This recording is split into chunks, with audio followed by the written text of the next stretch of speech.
dot-com thing happening, and technology industry in Silicon Valley where I live was really taking off.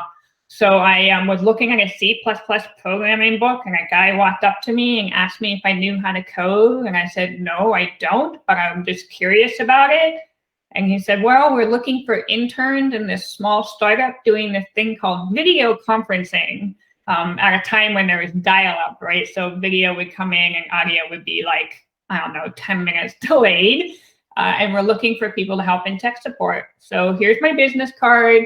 Give me a call, and we'll have you come in for an interview. So I went in for an interview a week later, and I got the job at 17 years old. And that's how I started. Did they know that you were deaf, hard of hearing? So when I started the role, I told them I needed a special amplification headset to talk on the phone. And it was going to be about $500 to buy the device. And they said, we won't pay for that. You'll have to pay for that yourself. And so I went home and I borrowed the money from my mom because I didn't have my first paycheck yet to pay for it. But that experience made me think, oh, I can't talk about my disability or my hearing loss. I'm just going to have to adapt because I'm not going to really be supported. And so I just kind of didn't talk about it anymore after that. What year was this? This is 1996. 6 years after the Americans with Disabilities Act had passed. Did you know about the ADA? I did not. I didn't know I had any rights or any way to ask for support. I didn't know I had any legal rights. So were you at all connected to the deaf or hard of hearing community at that time in your life? So what's interesting is I grew up in a very small deaf and hard of hearing community, but because I didn't sign and I wasn't taught how to sign growing up, that wasn't an option. I'm a lip reader. I taught how to lip read. I wasn't really considered a part of the deaf community. I was pretty much like on my own. So I didn't have a circle of people that I could talk to or lean into that could help me through this journey. So I was really by myself. Has that changed? That has definitely changed. I would say more so as I have become more comfortable coming out with my own disability and my hearing loss and being an advocate over the last several years. And that happened about 10 years into my career where I finally just started talking about my hearing loss, the challenges I was facing, because I just couldn't hide it anymore. It was an emotional toll on me. It was impacting my professional life, my personal life. And I started to find more people like me. And the first person I found as a mentor was Jenny Leigh Fleury, who is the Chief Accessibility Officer for Microsoft. And she had really been an amazing mentor and friend. And she was the first person I saw, and I was like, wow, there's someone like me in a really incredible company doing great things. So that was really when I shifted and pivoted my career to be like, I can be an advocate and help create change, and people will listen to what I have to say. I'm smiling because, you know, there are so many people in the United States and around the world that you could have met, but meeting Jenny is like amazing, and that you were able to meet someone similar to you in many ways, including professionally. Why do you think it's important to be able to have mentors who have disabilities? Obviously, you have other mentors who don't, but there was something particularly important for you and for me with people that I've been mentored by or mentored. What is special about that for you? For me, even personally, it's helpful to have someone who understands what it's like.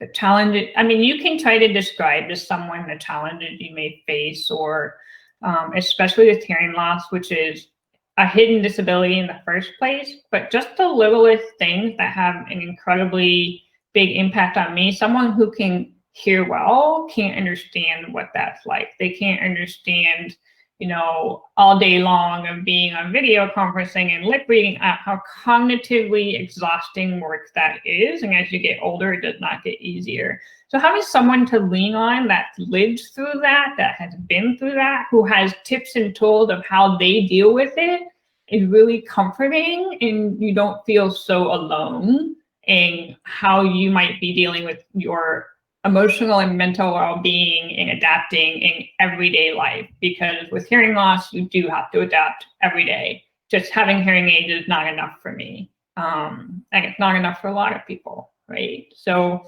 having someone who knows what that's like emotionally is really helpful, because they can provide you tools that they've learned, and you can teach each other the things that you use to help adapt every day. Now, I know that one of the goals that you've been working on is addressing the issue of hearing aids themselves. And maybe you could speak a little bit about that venture.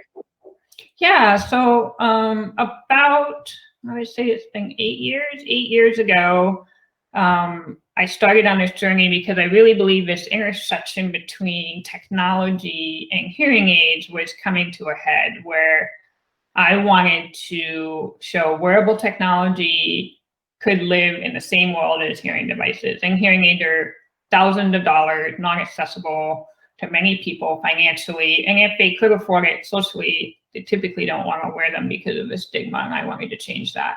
So I was working for a smartwatch company called Pebble, and I wanted to create an app on my watch so that I could not have to pull out my phone all the time to change the volume on my hearing aids. I just wanted to be able to do it from my watch. So in a meeting, it didn't look like I was being rude. So I went ahead and did a side project to build that app with the hearing aid company to show that you could have wearable technology and medical devices come together to create a new way of showing how cool it is to maybe wear hearing aids, and how wearable technology can help you not feel so embarrassed to have something like hearing loss. And that took me on a journey to work in the audio industry. I ended up at a company called Doppler Labs that built wireless earbuds. And with an app on your phone, you could control everything you heard around you for $100. And I was like, this is the evolution in the future of hearing. Except the company wasn't a hearing aid company or a hearing device company. They were a music company. It was for you to go to a concert and curate your live music experience. And I said, no, this is the future of hearing. And they said, but we're not a medical device company. We can't do the FDA thing. We don't even have the money to pursue that. And I said, well, I'd really like to see if there's a way that we could create a new market. And that led me on the journey to looking at how could we change regulation to allow technology companies to innovate in this space, because we had the technology, we had the cool factor of the brand, we have just so much there when it comes to artificial intelligence and machine learning to really change somebody's life and the way they hear the world. And that led me doing things I never thought I would do, talking at the White House, talking at the UN about my journey of hearing loss and seeing the possibilities of innovation in hearing. And I ended up lobbying on Capitol Hill with Senator Warren's team on a piece of legislation called the Over-the-Counter Hearing Aid Act of 2017. And that was bipartisan legislation with Senator Grassley. And so I ended up lobbying and telling my story of the challenges I faced just to afford hearing aids. At one point, I couldn't pay my rent because I needed new hearing aids. So I had to decide, do I lose my house or go without hearing? And many people have had that challenge. And that actually got passed almost unanimously and was signed into law in August of 2017. So now here we are in 2020, that law is now in effect.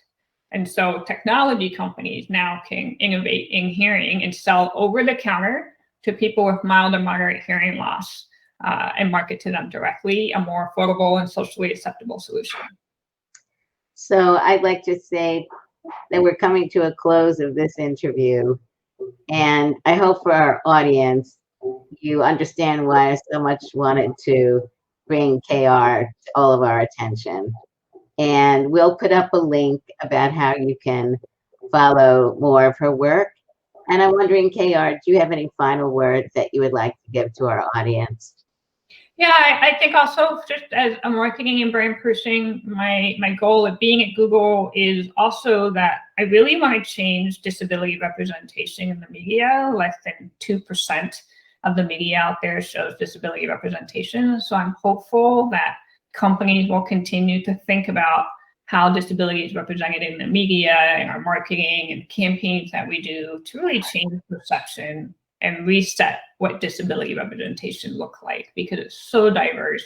There's so many amazing people out there, and I want to help change that. It's one of the reasons we do the Heumann Perspective, to be able to go beyond the 2%, 2 to 3%. Thank you very much. I look forward to working with you again, and thank you very much for all the work that you're doing. Thank you for having me, Judy. It's an honor to be on this show, and thank you for all your work in advocacy. It means the world. And we hope that all of you please stay safe. Reach out to friends and family to speak to them. At some point, we will be able to give each other hugs, and we will continue to bring you stories. Thank you all very much, and thanks so much, KR. Thank you. Bye.